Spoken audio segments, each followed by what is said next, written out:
कोल्हापुर के विधायक सतेज पाटिल ने महापौर पद के आरक्षण पर सवाल उठाते हुए कहा कि चुनाव के बाद आरक्षण घोषित होना पहली बार हो रहा है। उन्होंने मांग की कि यह जांच होनी चाहिए कि आरक्षण पिछली प्रक्रिया के अनुसार किया गया है या नहीं। कोल्हापुर इचलकरंजी में ओबीसी आरक्षण को लेकर पाटिल ने कहा कि अब देखना होगा कि महापौर पुराने भाजपा कार्यकर्ता बनते हैं या नए शामिल हुए नेता।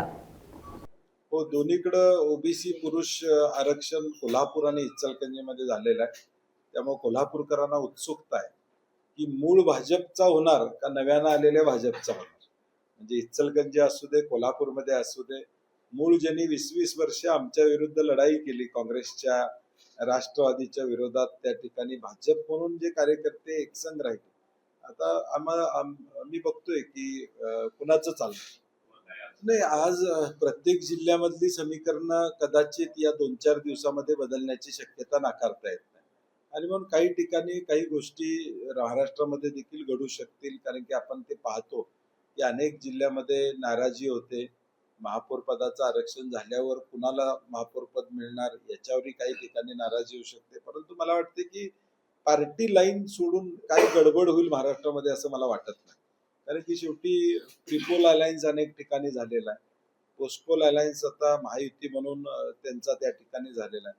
त्या महायुतीमध्ये फार काही गडबड होईल असं वाटत नाही. परंतु शेवटी स्थानिक विषयावर काय होईल हे सांगता येणं शक्य नाही. मला वाटतं शिवसेनेला इथं महापौर पद मिळेल मला वाटत नाही.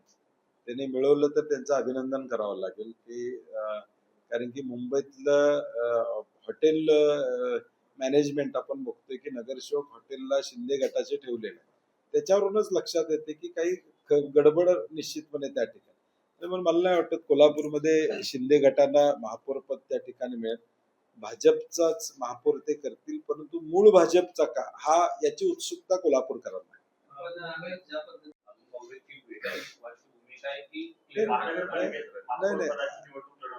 नाही. आम्ही आता आमच्या गटनेत्यांची किंवा आमच्या नगरसेवकांची बैठक घेऊ. कारण की आम्ही 27 तारखेला पुण्यात जाऊन आमचं रजिस्ट्रेशन, कारण नवीनच नेम यावेळी केलाय, तो मला वाटते त्याचा विचार सरकारनं करायला पाहिजे होता. म्हणजे आता जिल्हाधिकारी कोल्हापूरमध्ये ज्या त्या महाराष्ट्रातल्या जिल्ह्यामध्ये कमिशनर IAS ऑफिसर आहेत. तुम्ही विभागीय आयुक्त पुण्याला सगळ्यांना घेऊन जावा, अमरावतीला सगळ्यांना घेऊन जावा, नागपूरला सगळ्यांना घेऊन जावा, नाशिकला सगळ्यांना घेऊन जावा. मला वाटतं त्याचा विचार करायला पाहिजे होता की तुम्ही कोल्हापुरात जिल्हाधिकारी कार्यालयातच करायला पाहिजे होतं. काय फार अवघड नव्हतं. तुमचा एखादा उपायुक्त जिल्हाधिकारी कार्यालयात आला असता आणि तिथं खातर जमा केली असती तर विषय संपला असता, किंवा कमिशनरांच्या समोर केलं असतं. मला वाटते डिसेंट्रलाइज करण्याऐवजी सेंट्रलाइज्ड, म्हणजे परत सेंट्रलाइज्ड आमच्याकडं, म्हणजे आता अख्ख्या महाराष्ट्रातल्या पश्चिम महाराष्ट्रातल्या सगळ्या महानगरपालिकेच्या नगरसेवकांनी तिथं जायचं, परेड करायची आणि तिथं जाऊन आपली ओळख पटवून द्यायची.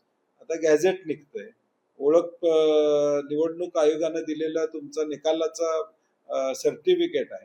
आता परत जाऊन विभागीय आयुक्तांच्याकडे जायचं, सगळ्यांनी तिथं ओळख परेड करायची. मला वाटतं याचा विचार शासनानं करायला पाहिजे होता. ते जिल्हा स्तरावरच महाराष्ट्रातलं ठेवायला पाहिजे.